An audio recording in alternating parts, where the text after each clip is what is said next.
Hello, my dear students. Today we are going to learn Poem 2 Don't Call Me Indo-Anglian, Syed Amanuddin, which is part of your 4th semester additional English Chapter 4 BCU Syllabus. Syed Amanuddin was a modern Indian poet who strongly opposed labels and fixed identities. In this poem, he expresses his dislike for being called Indo-Anglo Anglian. He believes a true poet is free and beyond all boundaries of culture and language. Students, now let me introduce you to the characters. The first character is the poet Amanuddin, a free thinker who rejects label.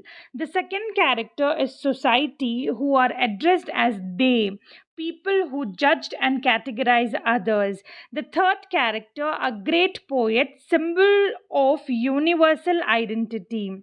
Students, this poem has 5 stanzas. Now let's begin with the first stanza, rejection of labels. That is, I hate hyphens. Students, the poet strongly rejects being called a mix of culture like Indo-Anglian. He feels such labels are artificial and make his identity confusing. He criticizes society for dividing people based on race, religion, and language. He also refuses to be treated like an object that can be analyzed and classified. Let me give you an example for this. Judging someone only by religion ignores their real personality. Students, now let's move on to the second stanza, Deep Indian Roots. The poet shows his deep connection to Indian culture and heritage. He uses images like Kaveri River and Chamundi Hills to express identity.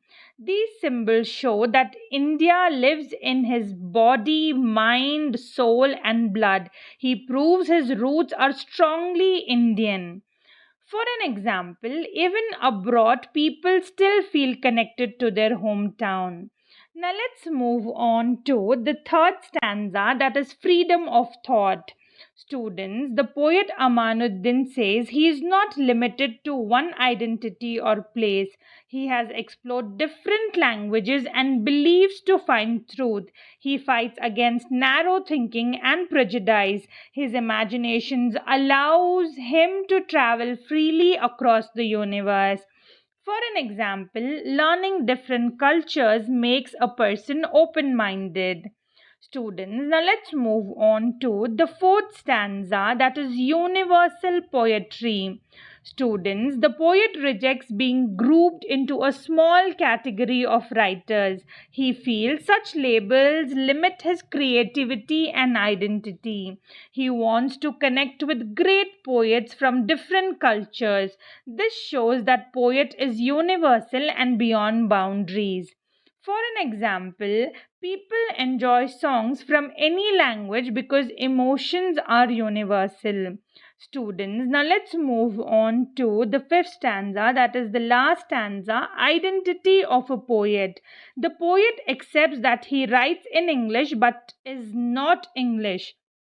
He clearly says he is simply a poet beyond all labels.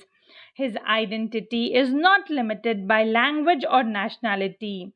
He presents himself as a timeless human being. For an example, speaking English does not change your true identity. Students, now let's see what is the conclusion. This poem teaches us to reject labels and be true to ourselves. Identity is not limited by language or culture. True individuality is always free and universal. Students, now let's see what is the moral. The moral is very simple. Never let labels define your identity.